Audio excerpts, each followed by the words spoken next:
Welcome back, everyone, to the Vendetta Sports Media Daily Show. It is me, Jermaine DePena, with a brand new face, at least to me, a brand new combination with Jackson here. Jackson, how you doing today, my man? I'm good. I'm good. Nice little Friday morning. Looking forward to the weekend. Looking Oh, forward to absolutely. It's yeah. kind of Friday afternoon. I know you did tell me you're based out of Nevada, so obviously there's the time difference there. So, but yeah, it's around 2 o'clock over here on the East Coast. But it's good that you're doing good. Yes, Friday. You know what that means. You got NBA free agency in a few hours, so I'm excited for that. We're gonna be diving into some of the free agents that could potentially be signing in the next couple of days and hours here. But yeah, you know what? Let's just dive right into it. But before we go any deeper, I want to kind of pick your brain a little bit since this is the first time that we're meeting today. I wanted to like ask you, tell me about the person I'm speaking to right now. Tell me about Jackson Fida in terms of like the sports realm. I know you said you were a soccer head a little bit. Like you want to dive into that a little bit, just so I can get a better understanding who you are. Yeah. So basically, I've been working for Vendetta since May. Currently an intern. Basically, just doing exclusively soccer stuff. Haven't really ventured outside of that so far. But so this will be fun for me. I think I talked about the draft one time. Never really talked about the NBA, so this should be a new change of pace for me. I'm looking forward to it. But like other info about me, play D1 soccer right now, going into my senior year. Um, yeah, from Reno, Nevada, born and raised. Yeah, that's basically all I really got. No, it's good enough for me. That's good. Good. D1 soccer. That's crazy. And so, like, kudos to that. And I'm sure you're working hard. So I'm giving you my congratulations to you, sir.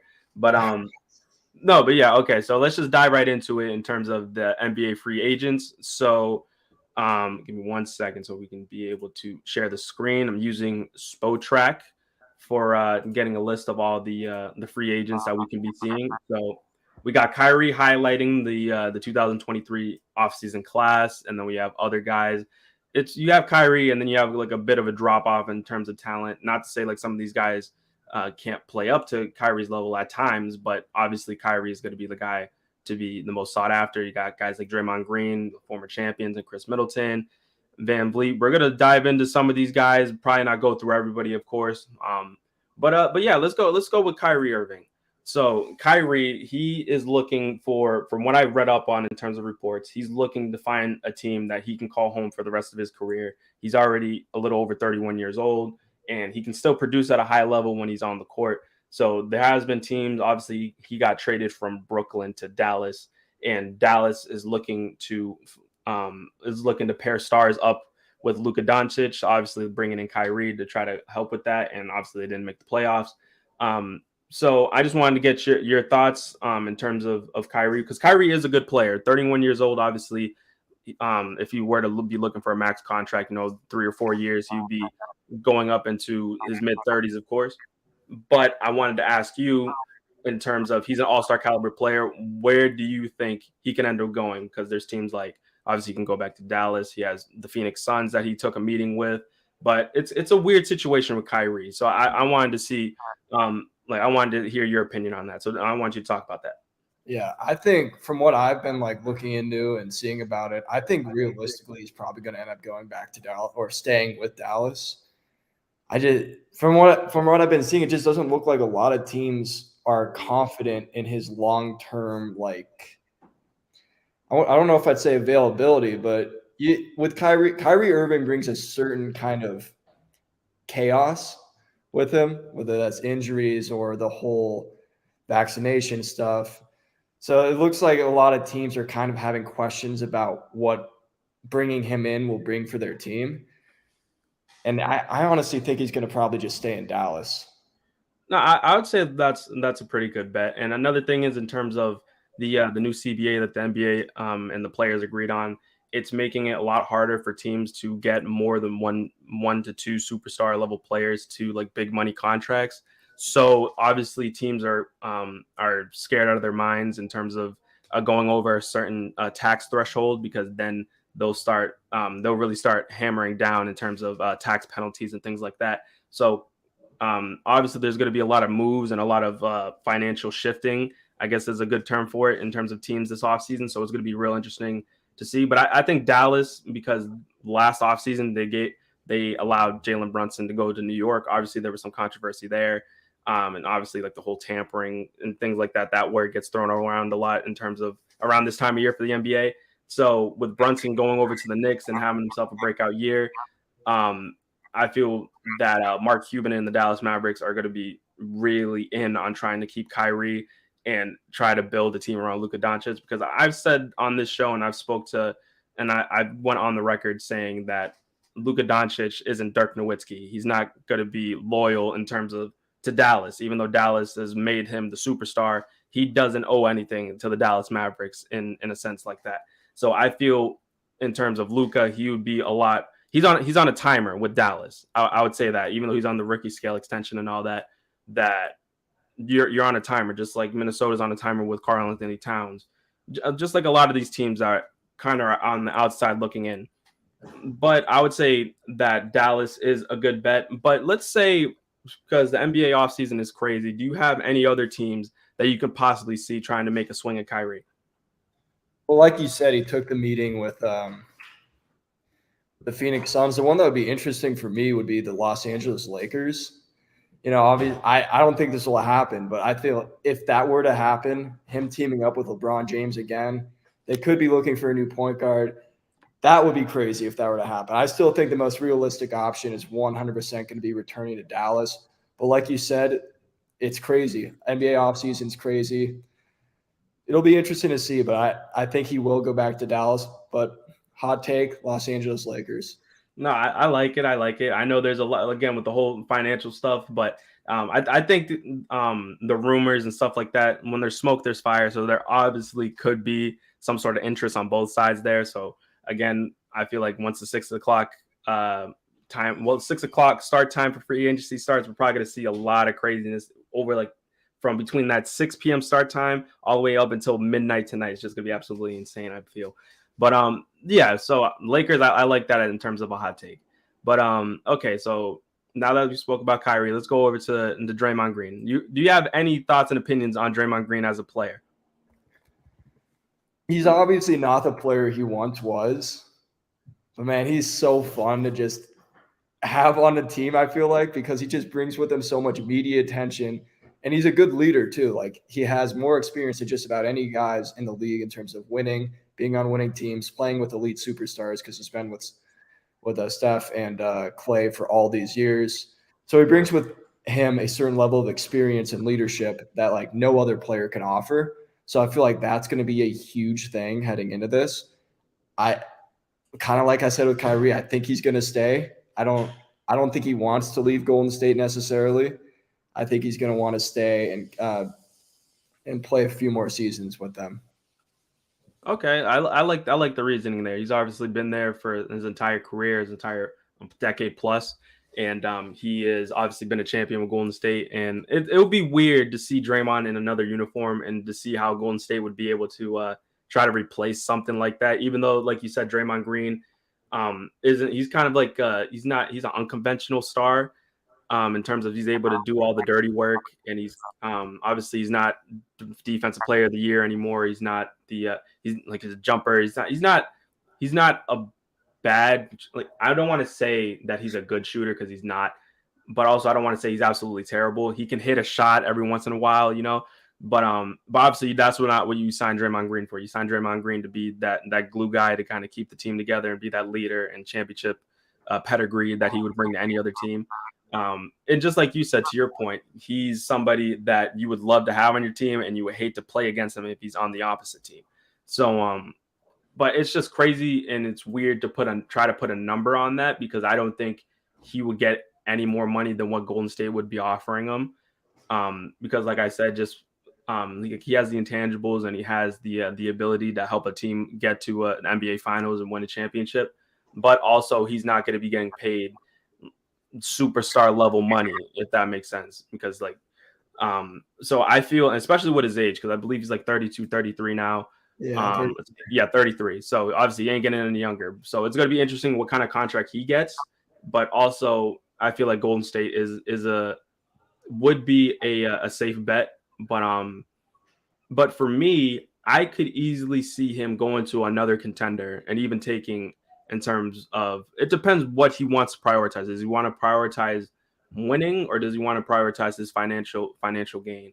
At least like for me, but I feel like Draymond, out of everybody in this class, probably has the highest chance of taking less money to go into a really good team. And for me personally, I would love to see him on my team. Obviously, I'm a Celtics fan. I would love to see somebody like that. Obviously, with Marcus Smart getting traded to the Grizzlies, and I could go on a whole rant about that. So I'm not gonna hide. I'm not trying to hijack the show, but I have some mixed feelings about it. But yeah, I would love to have somebody like Draymond kind of come in and just. I feel like every championship team has that glue guy and has that player that in terms of like I don't know if this would be a good comparison to soccer, but somebody who kind of like sets the tone physically, if that makes sense. Yeah, I know in hockey they call it like an enforcer, but somebody who's like a physical leader, if that makes sense. Yeah, and he's able to his effort in that like kind of capacity where it's either talking trash or like you said, being the physical enforcer kind of helps like bring other people forward, I guess. Like you said, he's the glue guy. So yeah, that's his main contribution for sure. Yeah, so it'll be interesting to see what kind of contract he gets. Also, if you've been looking at his Twitter and just seeing what he's been doing on there, he's been hanging out with LeBron James a lot. So I mean, I guess that could be another Lakers potential get. But obviously, it's interesting because the Lakers' financial situation, and there's actually a few guys on this free agency class that the Lakers get out to look at who we we will dive into in a little bit here.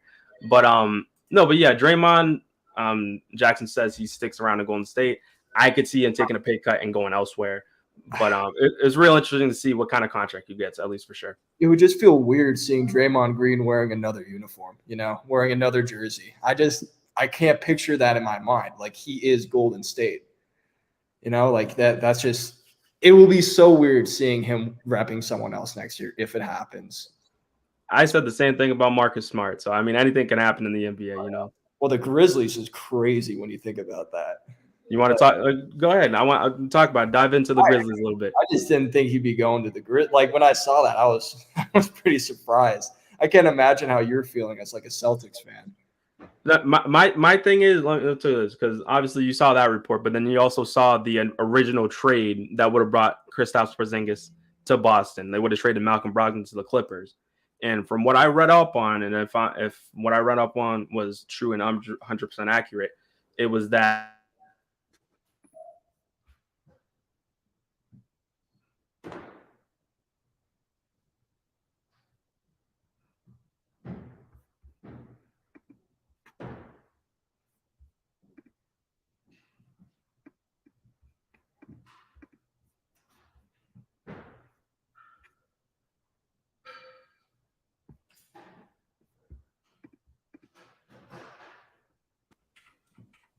Yeah, sorry. Can you repeat? My Wi-Fi just completely. Yeah, mine just combusted too. So you're all good. But yeah. So we were talking about the original trade between the Clippers, Celtics, and the Wizards. So yeah, so it would have been Brogdon going to the Clippers, but the Clippers couldn't get a doctor in time to go and see Malcolm Brogdon about his physical and be able to evaluate obviously the forearm injury he had during the playoffs. So that's why the trade fell through, because Kristaps Porzingis had a contract option that he had to exercise or decline to become a free agent or not, and that was at midnight. So obviously they couldn't get that in time, and Porzingis ended up opting in to the contract and obviously got traded to Boston. But the Grizzlies ended up being the team, so it gives me some fuel to throw at the Clippers, at least not hatred, but just disdain towards the Clippers front office anyway. So yeah, this Celtics team probably looked a lot scarier too, because Marcus Smart on that team still would have. I feel like I have more confidence in that than having Malcolm Brogdon on the team, even though I love Malcolm Brogdon, but obviously he gets hurt at the worst possible time, at least from what I've seen last year. So that's the thing for me. I love Marcus, and like I can look at Marcus Smart being kind of, besides Jalen, the last remaining player when I actually started really being invested in the Celtics. So when like Isaiah Thomas was there and all those fun teams that obviously weren't championship contenders, but those guys were still just fun to watch. So it's gonna be weird seeing the Celtics team without Marcus Smart on it, and he even thought as much when the trade actually happened. So I feel there someday he'll don the Celtics green again. At least that's my hope. But no, but yeah, I do like the acquisition of Porzingis. So it'll be interesting to see when the season kicks off. But Yeah.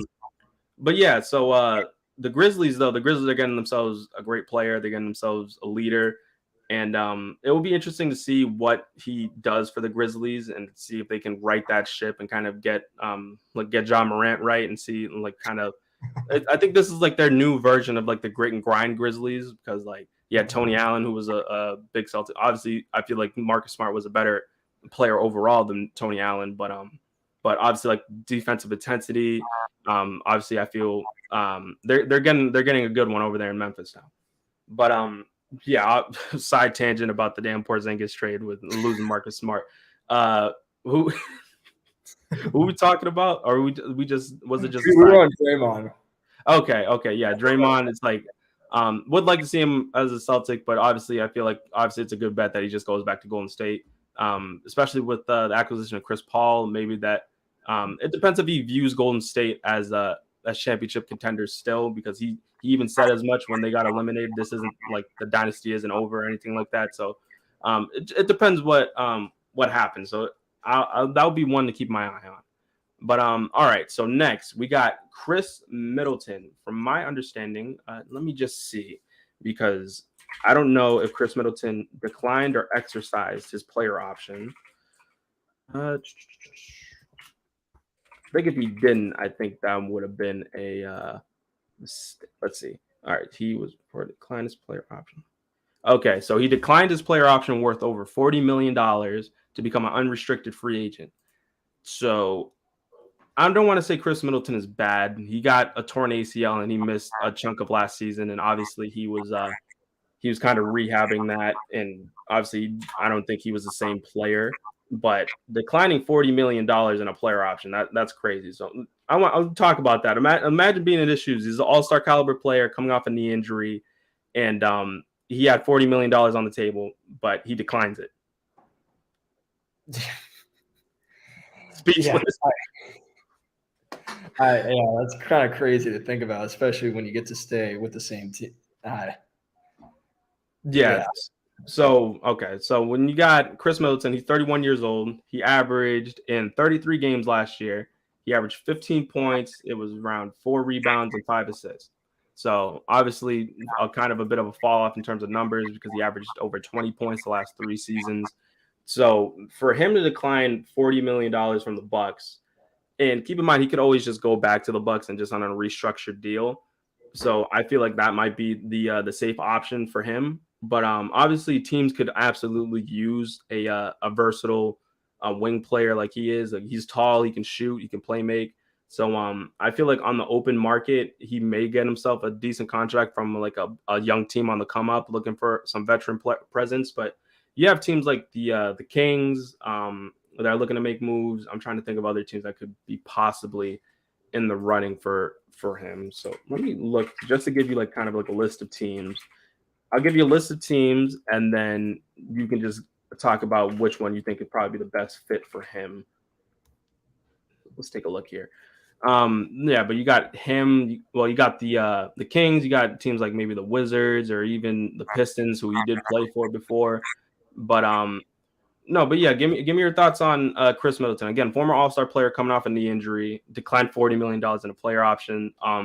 So what do you think he can offer to a team that besides like obviously veteran leadership and stuff like that? But where do you see him going? You have a good idea.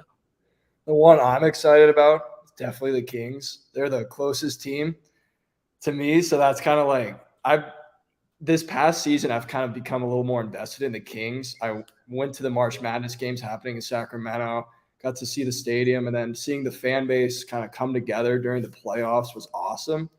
So for me, I would love to see him in Sacramento. I think they need to add just a little bit more to be competitive. Like you said, a young team kind of on the come up would perfectly describe Sacramento, in my opinion. So getting Chris Middleton, who's like 31, all-star caliber kind of player, would be huge to complement like De'Aaron Fox, Sabonis, all those guys. I could definitely see that one happening too. That's not just like excitement. I think that's going to be the one that happens if he doesn't go find a way to return to the Bucks. Wizards too could be kind of intriguing, but definitely going on the Kings thing. Maybe a little biased on my point because I just want to see him there and I want to see the Kings do well. But that's the one I'm going with for sure. Yeah, I feel that's definitely like I like that. I like that. It just depends to me because obviously they brought back Harrison Barnes on a decent little extension.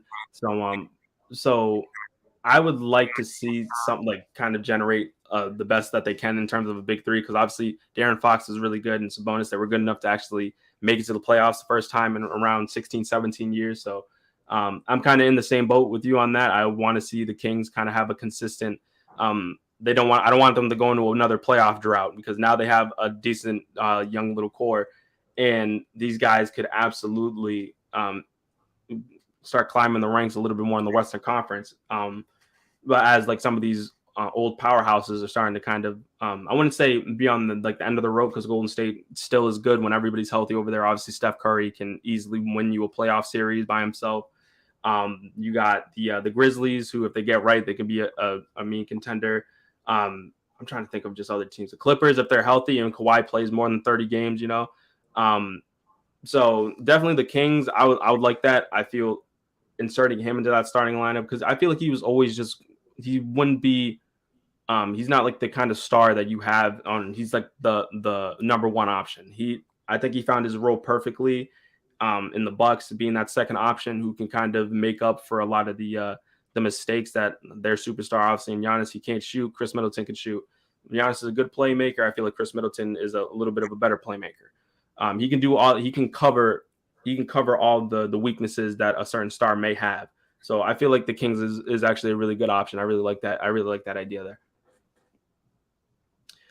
All right, so we got through Chris Middleton. Let's see where we're at. So for Fred VanVleet, obviously he 29 years old. He's one of the on the younger side in terms of the top five free agents we're looking at. Obviously, it's kind of obviously a little bit of the drop off there with Kyrie.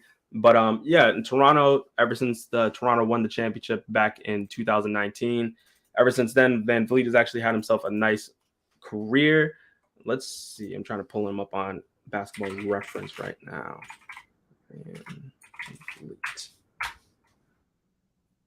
Oh no. Let's see. But yeah, good little, not good little player. He's a good player. Averaging around he gets you around 18 to 20 points a game. Good playmaker. He was a really solid in terms of holding it down ever since Kyle Lowry left for Miami. So it's interesting to see what kind of contract he could get. Toronto was looking to bring him back. But Toronto's kind of going into that youth movement, looking to go with Scotty Barnes. I don't know what they're going to do about Pascal Siakam. I don't know if they're going to be looking to trade him. I'm trying to see what other teams have kind of been looking at him in terms of dollar amounts or anything like that. I think the Lakers were one, but I think the Lakers are just looking at everybody, of course. But yeah, give me your thoughts on Fred VanVleet. Well, I always find it funny whenever people talk about him being like this smaller kind of guy when he's 6'1", which is an inch taller than me. I always find that interesting. Yeah. When we just think about the grand scheme of the NBA, but that's just like a little side comment I was thinking about. But in terms of where he's going to go, obviously returning to Toronto is an option, but like you said, going kind of with that youth movement. What I'm seeing, an interesting one would be him going to Houston and Dylan Brooks coming along with him, which I don't really have time for Dylan Brooks, but always love Fred VanVleet. I'm going to be – and like you said, the Lakers always interested in everyone, it seems like right now. That's an option as well. But the Houston one could be kind of interesting, I think. I knew there was another team that was looking at him. I know actually what I saw it was on Twitter. They were looking to offer him or kind of tempt him into signing a 2-year, $80 million contract. So obviously it would be $40 million a year. And I think they were just looking to bring in some looking to bring in some veteran talent to be able to surround around the younger guys. Obviously, I think they're one of the youngest teams in the league, and bringing in I think one of their top picks.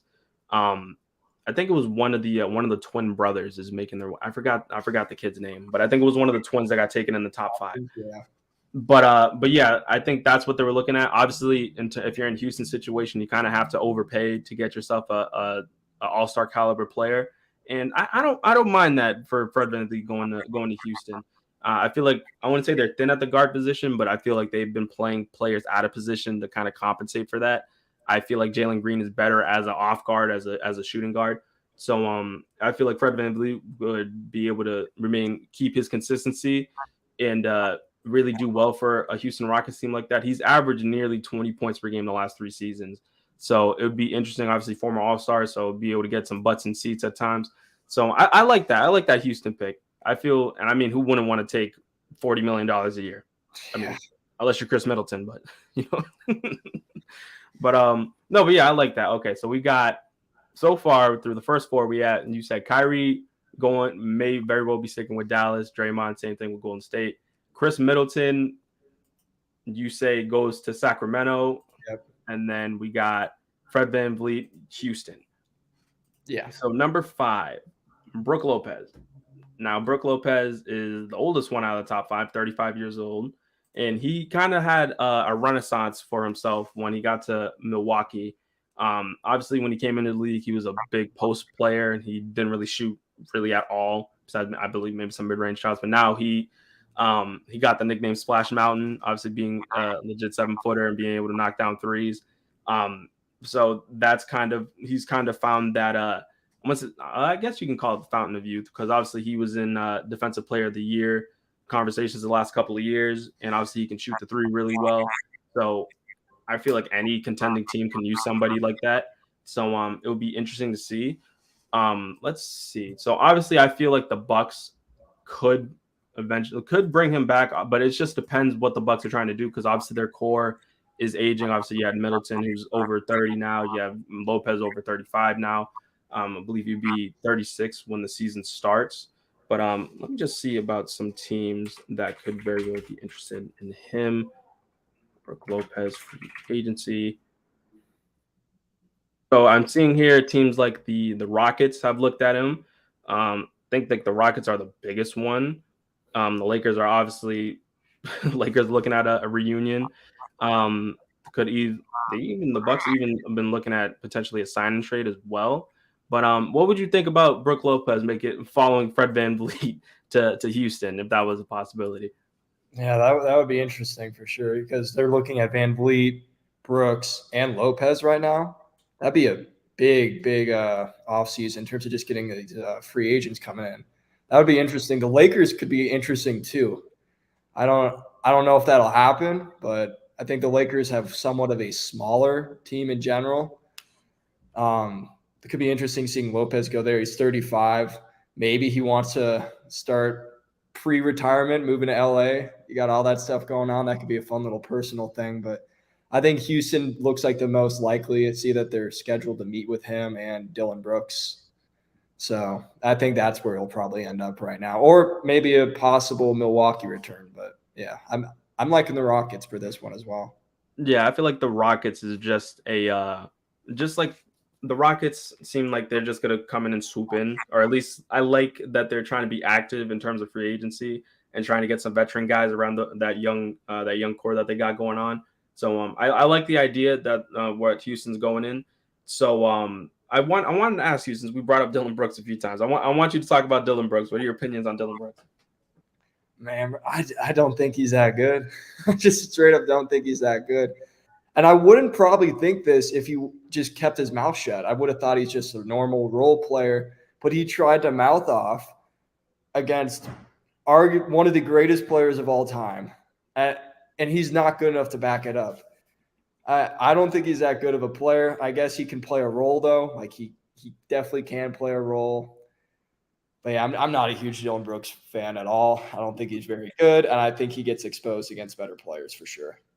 All right, I hear you. So I can agree with that, at least that, and especially on the point that he he kind of, I wouldn't say, I guess you can say front runner, because like he would talk a whole lot of smack, and then he would get like LeBron would, or like the Lakers would be beating the Grizzlies in that postseason series this past season, and he really wouldn't have nothing to say, or you'd be dodging media and things like that. I feel like if he gets to a situation, if he finds the right team where he doesn't have to be kind of like that guy to put himself in at the forefront of the media attention to kind of get like the attention off. Obviously, the star of their team and Ja Morant, obviously, he has his own situations and stuff that he's been dealing with. But I feel if he can just be able to go to a situation where he can contribute, it can really change his reputation around the league. But it would be interesting to see what that situation could potentially be, because I don't believe, and I think even the Grizzlies said as much, they don't want to bring him back. So and he's even said he thinks he's worth more than the minimum, which he could potentially be. But I mean, like obviously, if like last season was any sense of evidence, probably not, at least at this moment in time. But yeah, Brook Lopez to Houston does not sound like a bad idea. Jeremy Grant with Portland. So with Portland, I believe they've been trying to work out an extension or been looking to extend him. Obviously, he's one of Damian Lillard's closest teammates on the roster at the moment, and we can easily have this spill out into a Damian Lillard topic. But yeah, just like in terms of the Portland Trailblazers, obviously they have the Damian Lillard stuff going on. Where is he going to get traded? Is he not going to get traded? Obviously, he had the meeting with Portland or Portland management and higher ups, and I guess he didn't say that he wants to stay like concrete, but also I guess it's more just kind of open conversations between the two sides just to see what's what. So what Portland's done in this offseason, obviously they drafted Scoot Henderson, and from my understanding, if Dame were to stay, he's going to be playing shooting guard next to Dame. And the kid can jump out the gym. I feel like that's a great draft pick for them. Obviously, they made the right choice there. And I feel like he will be able to contribute right away. Say, like, I wanted to ask you just to get your opinion on the Damian Lillard situation. Do you think, I want you to talk about if you think Damian Lillard could potentially get traded, or do you think he's not, or do you think it's kind of because you feel like this whole like idea and this whole topic has kind of outstayed its welcome a little bit because it's been going on for like the last few years at this point? I think he's going to stay. Like, obviously there's a chance that he leaves, but I saw he made a comment when he was talking about Scoot. And he's like, if you combine our two games, basically, like the rest of the league won't be able to like compete with us, which I find kind of interesting. Scoot looks so promising, especially when we talk about the fact that for a relatively small guy, he can absolutely jump out of the gym, like incredibly athletic, incredibly good, and has incredible potential. And I feel like he can learn so much from playing with Dame. And I think Dame's kind of intrigued by that. And I think he thinks there could be potential there. There could be a good future with that. So I think he's going to stay. And obviously he's been there forever. He knows the city. He's loved by the city. I think he will stay. I'm not confident, like incredibly confident at all. But if I had to bet, I would think he would stay for sure. I like that. I mean, I know there's been all like the rumors and stuff with him potentially going to Miami and or being traded to Miami and all that. But I feel I just think there needs, after this offseason, I feel like there just needs to be some concrete, like a concrete report that Dame says like I want to stay or I want to get traded. Because I feel what he does on like the lives or when he's tweeting or on Instagram or whatever, and he's doing like cryptic stuff, like Dame obviously isn't getting any younger, but I feel like his play is going to age gracefully. In terms of, obviously he can jump out the gym in his own right, but obviously that really wasn't like his game, or that's really not where he beats you. Obviously he beats you by shooting the basketball and being able to play make. But I feel Dame, he has like the control to do that, because I don't think Portland would want to trade him just because they want to. They will only trade Damian Lillard if Damian Lillard wants to get traded. So it kind of has like an unofficial no trade clause, unlike Bradley Beal with the Washington Wizards situation, now a Phoenix Sun, obviously. But like you said, Damian Lillard is Portland. He's kept Portland at the forefront of the talk of the NBA for many years to this point. That's his team, and that's like when it's all said and done, I have no problem saying when Damian Lillard retires, he's probably the best Portland Trailblazer, or one of the best Portland Trailblazers ever. But I feel like obviously with me being able to watch him, not being able to watch guys like Bill Walton and Clyde Drexler, he has the chance to eclipse that, especially obviously if the Portland Trailblazers win a championship. But obviously it's a real like night and day situation at times in terms of Portland and Damian Lillard. So it's interesting. But bringing it back to Jeremy Grant, um, obviously Jeremy Grant, all-star caliber player. He's kind of shown as much since leaving the Nuggets. Obviously, he put up 20 points per game in Detroit, and then gets traded to the Trailblazers. So for me, looking at him as one of Dame's closest teammates, and obviously he's one of the key contributors for that team. Let me look just to see exactly his numbers, but I feel that what the Trailblazers are trying to do, they're trying to be able to build a championship level team around Dame. So yeah, his past season he played in over 60 games, 20 and a half points, it looked like around 5 rebounds and around 2 assists. So decent numbers, especially for somebody who's a co-star. So it's real interesting for me to see what Portland tries to do. I always like when Portland is good. Like I like Portland's always such a fun team, no matter like who they have on the floor. But yeah, seeing like the addition of Scoot and bringing back Jeremy Grant, I feel like would be a key, obviously a key plan for them in the offseason or next offseason, because I believe he has like a player option or something like that, or he's on an expiring contract, I believe, after this year. I'm not entirely sure the whole situation. I think he's probably staring at me right in the face. All right, so he's unrestricted. I could have sworn he had an option, but either way, I feel like the biggest thing for them this offseason is to bring back Jeremy Grant. But I want to ask you, what do you think Portland needs to do in order to get them not over the hump, but get them back into title contention or finals contention? Because obviously this team is yet to make a NBA finals. They've made it to one conference finals, I believe, in the Damian Lillard era. Yeah, so obviously they need more around. I think the Scoot draft pick is big for them. You get one of the best players. Obviously, wouldn't be able to get Wemby because, San Antonio locked that up. I feel like Scoot, though, is about just as good an option as you can get, because now you could have potentially one of the better guard duos in the NBA with Dame at the point, Scoot at the 2. That could be really fun to watch, but obviously you're going to need more than just that. So like you said, bringing back Jeremy Grant is huge for them. So I think that should be definitely the one thing they focus. I agree with you on that. They should definitely focus on bringing him back.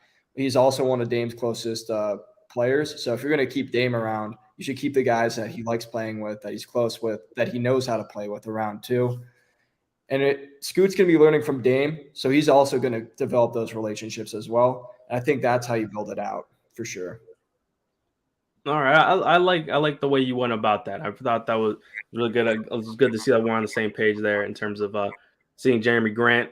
Now we're going with, it's kind of like a step below, like all star. Now they're going into the starter tier, as said on the Spotrac website. Talking about Bruce Brown Jr., obviously newly crowned NBA champion with the Denver Nuggets. And there's been teams that have been looking at him. Obviously, the Celtics have been looking at him. The Lakers, I believe. I'm trying to think. I think the Nuggets were even trying to bring him back as well. But I think those were the 3 teams that have kind of been looking at him. I think there may be a couple more, but real interesting there. But yeah, I wanted to ask you, out of those like 3 teams I've already listed off. So you got the Nuggets, the Lakers, and the Celtics. Which one of those do you think would be the best fit for him, or which one do you talk about? Which one do you think would be most likely to sign him? Because keep in mind, he is a Boston kid. So, well, as much as I think it would be cool to see him return to Denver, I don't think it's going to happen. And I want to say the Lakers, but with the Lakers and everyone they're looking at right now, I honestly have no idea what they're going to do. I really don't have any idea where they're going to go, who they're going to try to get. I know they are incredibly confident that they're going to be able to get him, it looks like. So I guess I'm going to have to lean that way.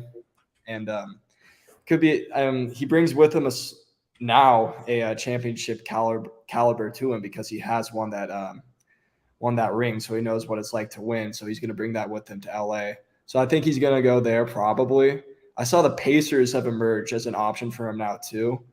So outside of those 3 teams, Pacers outside shout, but I'm going with Lakers right now. you know what? I like that. I think It's interesting because for him, especially now, the kids, he's still 20, around 26, I think 26, 27.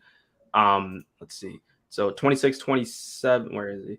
Uh, yeah, so he'd probably be 27 by the time the season starts.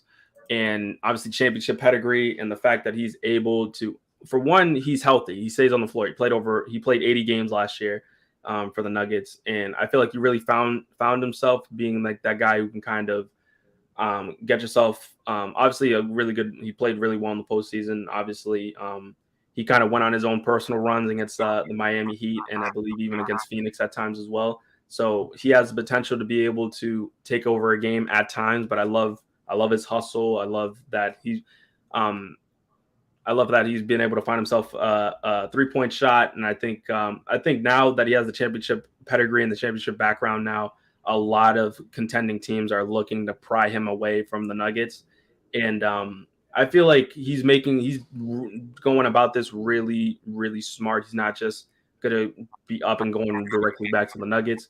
Obviously, he just came off a championship, so he has a lot of financial gain to come off it. At least a couple extra $1 million could be in that contract wherever he decides to sign.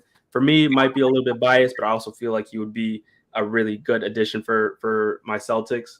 Um, I would say obviously like the Boston connection. I don't know. I do believe he grew up in just outside of Boston, if I remember correctly. But um, but yeah, from what I saw, right before free agency started, he posted on Instagram saying that he was in Boston. Obviously, he probably could just be heading back home. He threw out the first pitch for the Boston Red Sox game and things like that. So I feel besides like what the reports and like obviously Houston, the Lakers, and even the Pacers are the ones that you brought up. I feel that Boston could easily be a team that would want to bring him in because I feel that they're looking to kind of not change their culture a little bit. Obviously, with the Marcus Smart trade, you kind of give up your heart and soul. But I feel like they're looking for, I would say, just kind of like Rough Rider players. Like obviously, they've been looking at guys like Patrick Beverly, potentially looking at Jeff Green, another fellow Nugget, and Bruce Brown, who I feel like will probably like for me that would be my hope in terms of a free agent signing. So for me, I feel that he can make his way to the Celtics, and I feel like the Celtics would be even that much more devastating if they were able to bring him in. Yeah, and you're right. He is from Boston, so maybe he wants that little. Now that he's got the ring, maybe he wants to go back to his hometown and try to do the same thing. So yeah, I mean, I've been waiting for Banner 18 for the last 15 years. So, I mean, fingers crossed, fingers crossed. But I'm excited to see what the Celtics would do in terms of the offseason. But yeah, Bruce Brown, I feel it would be really like I feel like for him again, he's in such a great spot in terms of becoming a free agent. Obviously, just coming off the championship, so be real interesting what kind of contract he gets. But I feel for him, he's going to be a key addition to whatever team he ends up signing with. But but now, okay, so we're at number 8, Kyle Kuzma. So this is an interesting one because Kyle, he's another relatively young guy. He's in his prime technically because in the NBA, obviously the prime is around like 27 to 31, 32, depending on what kind of star or what kind of player you are, I should say. With Kyle Kuzma, he had himself one of his better seasons with the Washington Wizards. I think his best season to date, actually. So let's look. So yeah, he scored 21 points a game, 7 rebounds, and around 4 assists. So I think he found himself as he found himself in a really good spot to be able to kind of, I wouldn't say inflate his numbers, but I feel like he's a good player. I feel like he found his place in the NBA. He's a good shooter. He's able to grab rebounds. Obviously, he's tall. The comparisons to Jason Tatum when he first came in the league, I'm like, you gotta be freaking kidding me, you know. But not to say that he wasn't a bad player, or he's not a good player, I should say. Former champion with the Lakers, and obviously this is one of the probably one of the better scorers on the market. So I could see him re-signing with the Wizards just to he kind of has like his spot there. But obviously there's been teams, I believe, like the Kings, the Lakers, again for looking for a reunion. I think some other teams have been looking at him. But what would you think about the Kings? Just to kind of as I'm looking around for other potential destinations for him. But what would you think if he was on the Kings? I think he would definitely be a good addition. Obviously, like you said, one of the best scorers on the market. So you have a guy like that who can come in and provide that off the get. I'm feeling the Washington re-sign personally. I would like him at the Kings, not gonna lie. But yeah, I think I feel Washington for sure. But I saw Houston too. Looks like Yeah, they're getting momentum for him as well. So from what I saw, it looks like a lot of teams that were kind of like on the outside looking in terms of the postseason. So from what I see here, the Rockets, the Pistons, the Jazz, and the Hornets, on top of the Wizards as well. So pretty much, I feel any of these teams, he will probably still be able to contribute like he did for the Wizards. Kind of just like that team that's looking to kind of get some star level players or just guys who can contribute and kind of grow into that for them or be able to be like a good complementary piece to the stars they may already have. yeah, for sure. And that's why I think at Washington he'd be a great depth piece to have. Or sorry, at Sacramento he'd be a great depth piece to add around the guys that you already have. Obviously Murray, Fox, Sabonis, possibly Middleton. But Yeah, I think the Washington one would make a lot of sense for me for him to return there. But again, it looks like Houston's gaining a lot of momentum, so maybe the Rockets are just going big this offseason. I would say for Washington, yeah. I mean, now that they brought in Jordan Poole, I think they're just trying to be able to kind of weather the storm now that they're kind of they don't have a star or I think like a go to star at the moment in time. I feel like Jordan Poole would be able to score a lot of points because who else could be able to shoot the ball? Tyus Jones bringing him from Memphis, I think he will have himself a really good season. But yeah, I think Kyle Kuzma. I think in terms of like financially. I think Washington, depending on their financial situation, now bringing in Jordan Poole with his max contract. Um, but I think for Kuzma, I think Washington probably would be a good bet, or just like one of these other teams where he can still get his shots up, like Charlotte, that obviously are looking for somebody to pair up with LaMelo.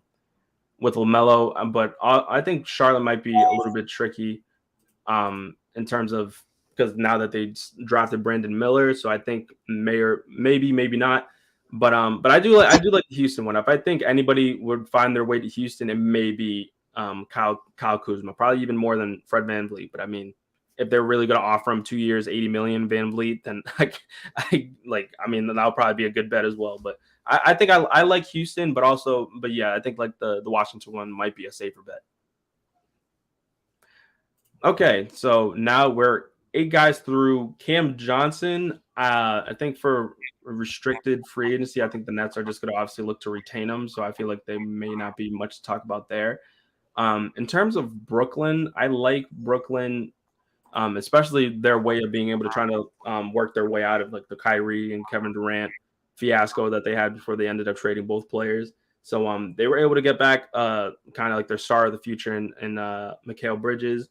I feel like he has himself a nice looking 25 point per game season. Just a really like obviously he was breaking out with the Nets, but now being able to have a full season under his belt where he's kind of the main guy, I feel Brooklyn I feel is going to be a really fun team. But do you have any thoughts on Brooklyn before we just move on to number 10?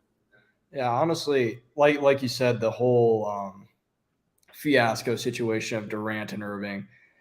I'm curious to see how they're going to move forward, especially in the next year or two. I honestly don't know how they will do. I'm not well versed enough in the NBA, honestly, to make that call. But like you said, it's going to be they've moved on from it, and I'm curious to see how they'll go over the next few years. Definitely needed to get those two players out of there. They've been trying to get these star players to come in, and nothing's really worked so far. So it's going to be kind of interesting to see where they go in the future for sure, especially the next year or two. But it'd be fun to see them do a little well, and like you said, could be a fun team to watch. So What would you say they need? Because obviously, I'm glad that you brought that up. Talking about bringing in a bunch of worrying so much about bringing in star players like Kevin Durant, James Harden, and Kyrie, and then before that, when they traded for Paul Pierce and KG, and bringing in Joe Johnson from Atlanta and Darren Williams as well. um, trying to make those super teams to kind of buy their way to a championship. Um, would you say it's like, so what you're saying, you think they're better off just trying to kind of go in a different direction, prop up and play through their young guys and build a culture that way? Yeah, I definitely think so. I mean, to be a successful team, you need that culture. Because when you bring in a bunch of we've seen it, it hasn't worked. Because when you bring in a bunch of superstars, you get those conflicting egos, everyone's clashing, and it ends up in fire. That's how it's happened. It's how it'll probably continue to happen. So I think it's definitely more important for them to build a culture, get a certain key group of guys, and then you add in a couple star players to help elevate you from there who can be added to that culture. But yeah, the whole super team thing, it hasn't worked. And I think they definitely need to focus on just building that culture and not starting from the ground up, but kind of changing the way they've been doing things for sure. Yeah, of course. So I like that. I think that should be. I feel like I'm with you. I feel like that should absolutely be the uh the way they go about it. I feel like they shouldn't worry about getting the big fish, at least for the foreseeable future, unless they are 100% sure it's gonna make them into a better team. Because obviously Brooklyn was good when those guys were healthy and on the floor, but then obviously, like you said, with the conflicting egos and all that, and then they ended up trading Harden to the Sixers, and now the Sixers are probably going to trade James Harden, so we can even talk about that a little bit as well. But and then they get swept by the Celtics last year in the first round, and then like just everything, and then Kevin Durant wanted to get traded last offseason and then doesn't, and then gets traded halfway through this season or this past season. So yeah, I feel Brooklyn, at least between that time when they had D'Angelo Russell and a lot of young players, those guys, like when Brooklyn was younger, they were fun. I feel I feel a lot of Brooklyn fans may say the same thing. They may have, like, if they knew what was going to happen, excuse me, with Kevin Durant and Kyrie and Harden eventually all being on the same team, they probably would have been like, we are all set. We don't want you guys on anywhere near this team. But so it's interesting to talk about and interesting to look back on that. But yeah, I feel like Brooklyn, their best chance. I'm agreeing with you on that. Is to just spark the youth movement and just ride it out with the young guys and just build that culture up again. Yeah, for sure. And you've seen it work with teams like Denver, kind of where you have superstar players, but you build the culture around it. You don't go out and try to get the best players you can because that just doesn't really work. Because again, the conflicting egos, you don't really have that culture. It doesn't work. Definitely need to focus on the youth movement and bring in players who can fit the kind of basketball and culture they want to play rather than bring in these superstars and then trying to figure it out after the fact. You definitely should build a foundation and then go for it from there.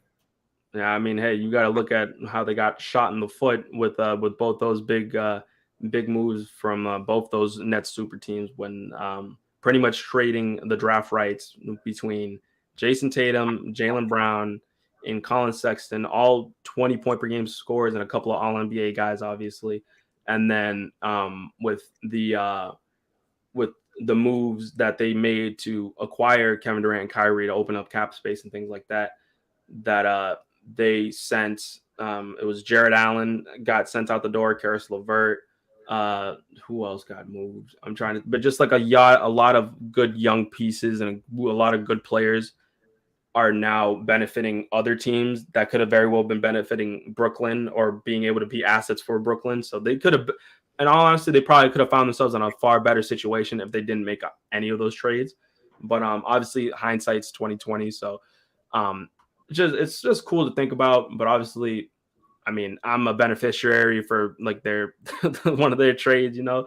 So, but yeah, I feel like I'm excited to see what Brooklyn will end up becoming in the next couple of years, even as early as next season. But yeah, okay. So we're at number 10. We're talking about Austin Reeves, and obviously now we're talking about our first Laker on this list. Obviously the last one, but not least. Austin Reeves is a good player. I feel like he was very, very good for the Lakers, and he did a lot of what the Lakers really needed, especially down the stretch, being one of the better teams in the second half of the season. And he has himself in a really interesting situation because the Lakers want to bring him back. But the thing is that they can only offer him so much money. So it's just interesting to see what they can do about trying to bring him back, because any team can sign him to however much money they want to, and the Lakers will most likely, depending on the number, may not be able to match it unless they try to kind of finesse their ways into kind of opening up some money, because I think their intention is to bring him back, just like Rui Hachimura. The Lakers are in a kind of in a win now scenario, especially with LeBron. He's not getting any younger, and then you got Anthony Davis, who when he's healthy, he's one of the best big men in the league. So I feel like they don't have any room to be losing their key guys. But I want to ask you, because there's been like, I feel like a lot of teams have been looking at Austin Reeves, but obviously the Lakers have been the biggest one. Do you see him sticking around with the Lakers, or do you see him going elsewhere? I could definitely see him sticking around because he's become the player he is at the Lakers. Like when you watch him play now, it's like unbelievable. Because I remember him in college, didn't even cross my mind. Austin Reeves, you know. And then I'm watching him with the Lakers, the dimes that he's throwing, and his ability to score, his ability to play make. It's unbelievable. So he's developed into this incredible player there. He's got a good little connection going with LeBron. I could definitely see him wanting to stay, but like you said, it's the financial situation. And with how he's playing now, he's definitely earned himself. He's definitely earned himself a bigger payday if he wants it. So I think he's probably going to go back. I feel like he's going to want to stay, but I honestly have genuinely no idea. He could definitely move on, get that bigger payday, and he's going to be a big contributor wherever he goes, in my opinion. Yeah, so what I've seen, there's two teams that have been looking at him in the last couple of days. So the Spurs have been looking at him, I guess, kind of pair him up with trying to build a decent team around Wembanyama. And also, I believe, what was the other one? It was the Magic. It was the Magic on another post. So the Magic may be an interesting one, especially like that. That's a young team, and I feel like he'll fit in very well. Like you said, he can be a contributor everywhere or anywhere he goes, really.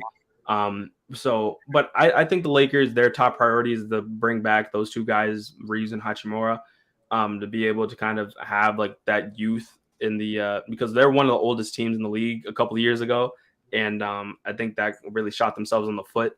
So being able to find some good young players, obviously they waived a lot of some of the guys that they traded for, like Malik Beasley, they waived him, and they waived Mo Bamba. But being able to have a couple of young guys to look and be like, yeah, that's our future. If things go south, like those guys are locked up in the next couple of years. So I think the Lakers will bring those guys back, but the Spurs, I think, would be a very interesting one.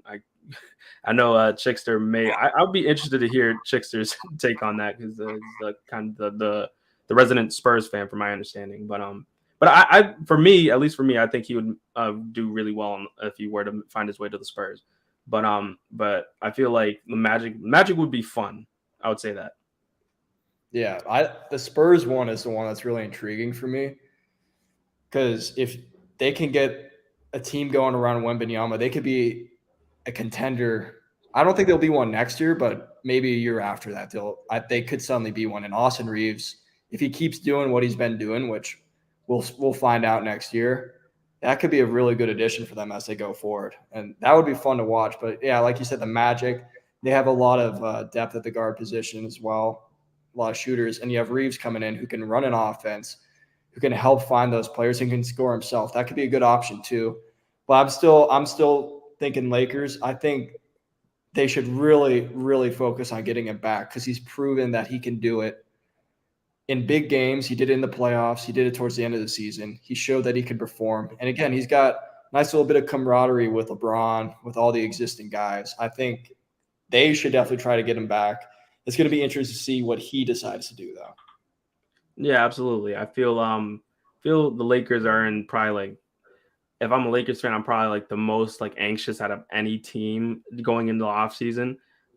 Just to see, like, I feel like there's a lot that obviously we could be talking about this stuff right now, and then all this stuff probably may be irrelevant the next day or so, because that's how crazy and how fast the NBA moves at times. But so yeah, I feel like Austin Reeves is probably a safe bet, just like Hachimura for the Lakers. And I feel like they can't afford to lose those guys.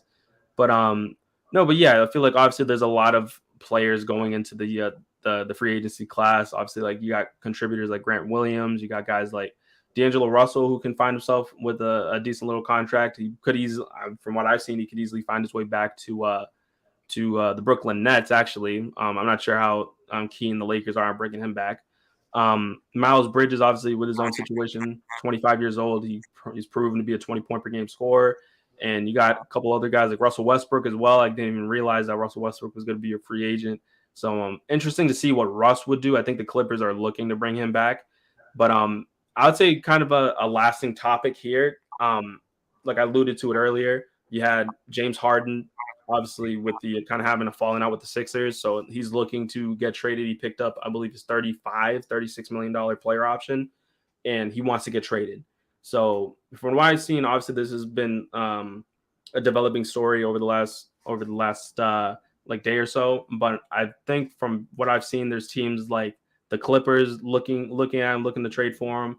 I believe also I think the Rockets may actually be in the running, but I'm not entirely sure. Obviously, with him picking up his option, there was another team. My goodness, crap. What is that? I said it was Houston, the Clippers. My goodness, where? One second here, because I know there was definitely another team. But how do you feel? Have you kept up with the James Harden situation over the last couple of days? What do you think about it? You got any thoughts? I've started looking into it recently. The Houston return could be fun. I think that's where he was doing his best in Houston. When you see what he's done the last few years, he just hasn't, like, he's not bad, but he just hasn't been the same level of player that he was in Houston.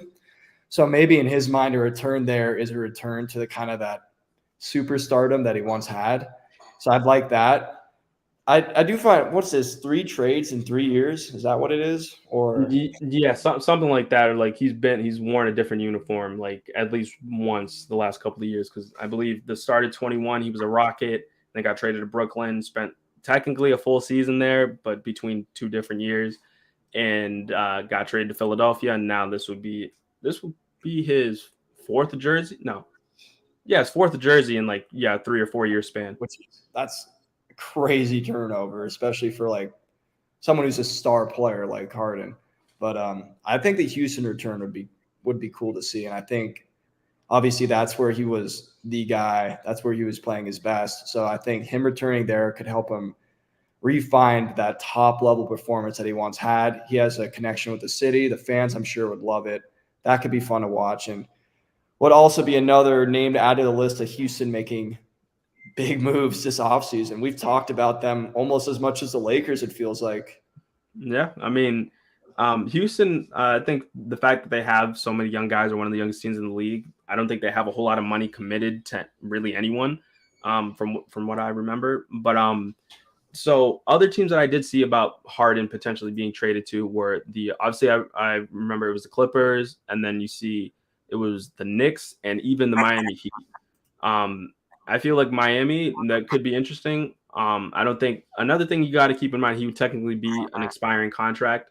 So it would be real interesting to see what he would get traded for, because I don't think any of these teams would probably want to commit a whole lot, especially if they don't think they can be able to retain him.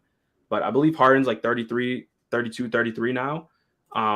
So again, interesting to see how much teams would offer up to Philadelphia.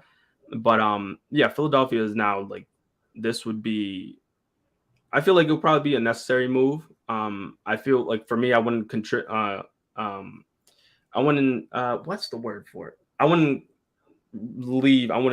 have Harden on a multi-year deal. I know there's a word for it, but I wouldn't give him max money anymore. I feel like he's a good player, but I feel like he's not a max level player, especially being he's going to be on the wrong side of 30 by the time a 3 or 4 year contract would be up, So I feel like the Clippers would be interesting to see. I feel like anywhere that has a star or a couple of stars there where he can act more as a point guard and be able to get guys involved like that, I feel that's where he's best suited, being like that main guy to take like 25 shots a game, averaging like 30. I don't think he's that player anymore. He could still be like that on occasion, but I feel like him going to a team like the Clippers who have a couple of established stars, I feel like that can only help him, especially kind of like mask like the aging a little bit. I feel if he's not like the main option on a contending team.